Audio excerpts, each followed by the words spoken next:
Ano yung sikreto? Simple lang. Baka nga alam mo na. Kasi araw-araw mo tong nakikita. Pero ako, ang tagal kong nalaman yung sikreto. Pero isang araw, bigla ko na lang yun na-gets. Nung mag-gets ko kung ano yung sikreto, biglang tumalon ang income ko. Yung mga problema ko sa pera, naglaho na parang bula. Gusto mo na bang malaman kung ano yung sikreto? In the next 5 minutes, sasabihin ko na sa'yo. Pakilala lang muna ako. Okay lang ba? Hi, my name is Edward Reformina. Pwedeng nakita mo ako sa Facebook, pwedeng isa ka sa 200,000 plus followers ng page ko, or baka isa ka sa milyong-milyong viewers ng mga content ko. Pero ang totoong background ko, dati akong college dropout at dati din akong OFW. Bata pa lang ako, may pangarap na ako magkaroon ng magandang buhay. Galing kasi ako sa mahirap na pamilya, no? Tatay ko karpintero, ang lolo ko kutsero, ako naman long hair na musikero. Pero ayaw kong matulad sa maraming Pinoy na tatandang walang pera at sa mga anak na kaasa. May kasabihan nga na hindi mo kasalanan kung pinanganak kang mahirap, pero kasalanan mo kapag namatay kang mahirap. Kaya nung 19 years old ako, nag-drop out ako sa college para mag-abroad. Mahigit 5 years akong nagtiis para maging OFW. Akala ko noon madaming pera sa abroad.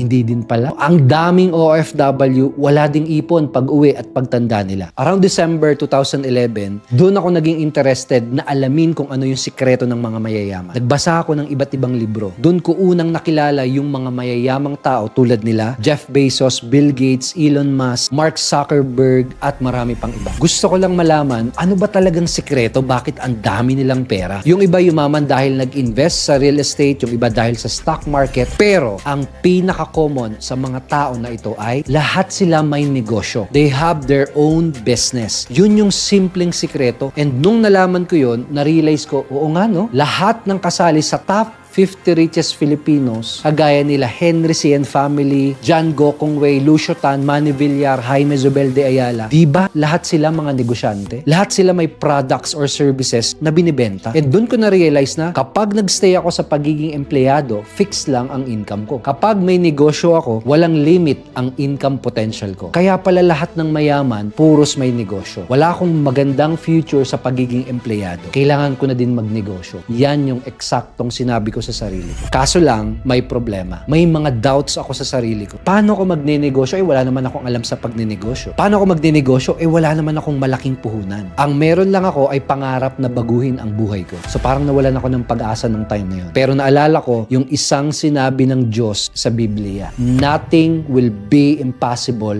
with God. Walang imposible. Kaya pinagdasal ko lahat ng pangarap ko at nagtiwala ako sa Kanya na walang imposible. Kaya sunod na ginawa ko, nag-decide akong baguhin ang buhay ko. Kung meron ka din pangarap at desidido ka din baguhin ang buhay mo, tuloy mo lang yung panonood mo dahil malapit ko nang ipakita yung super app na super dali, super bilis at siguradong paraan para magsimula ng negosyo at kumita ng unlimited at lifetime commission araw-araw. Imagine, okay ba kung kumikita ka na ng extra 3,999 commissions, 11,999 commissions, or 20,799 commissions pataas sa isang araw lang katulad nila?